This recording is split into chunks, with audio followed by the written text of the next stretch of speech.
এই কাঁচা আমটা পুরো 1 বছর এভাবে রেখে খেতে পারবেন। যখন মন চাবে বের করে খেতে পারবেন। টক বা যেভাবে চান খেতে পারবেন। এটা যেভাবে আছে এভাবেই থাকবে।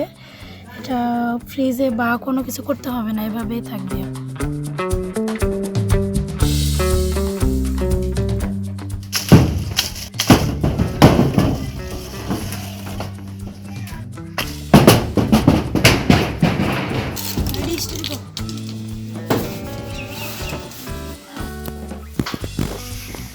আমগুলো অনেক বড় বড় হয়ে গেছে। এটা আমার দাওয়াত দেব।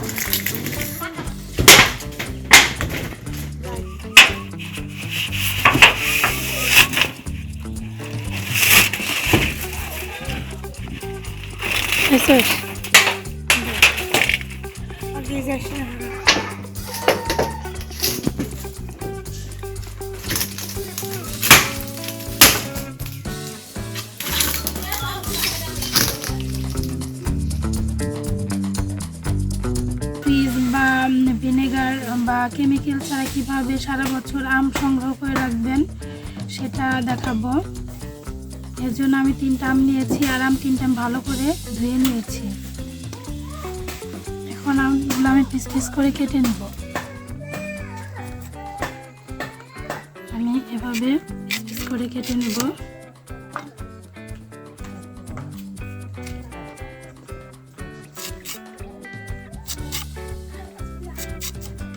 আমি এভাবে কেটে নেব। আমি চুকলা সহ রাখবো, আপনারা চাইলে চুকলা ফেলে দিয়েও রাখতে পারবেন।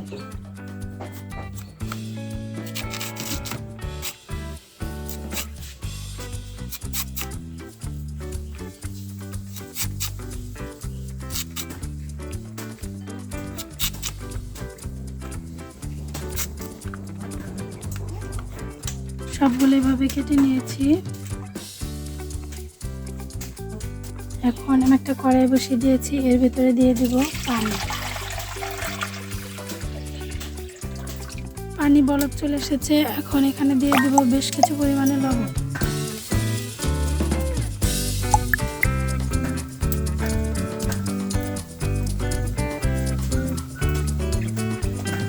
এখন লবণটা গলে যাওয়া পর্যন্ত অপেক্ষা করব। এখন পানি ঠান্ডা হতে দিব। লবণ পানি ঠান্ডা হয়ে গেছে। এখন একটা জগে আমি ঢেলে নিব। এরকম একটা জগে ঢেলে নেব।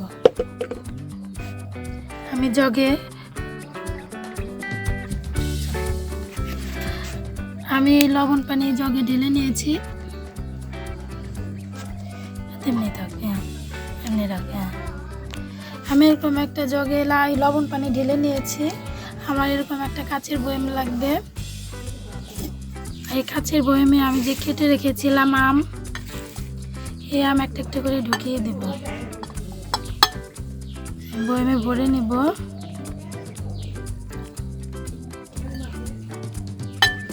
আমি বয়ামে ভরে নিয়েছি।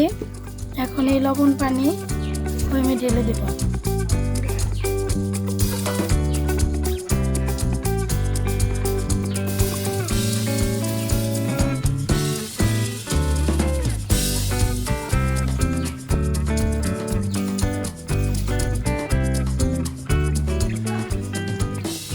এই কাঁচা আমটা পুরো 1 বছর এভাবে রেখে খেতে পারবেন।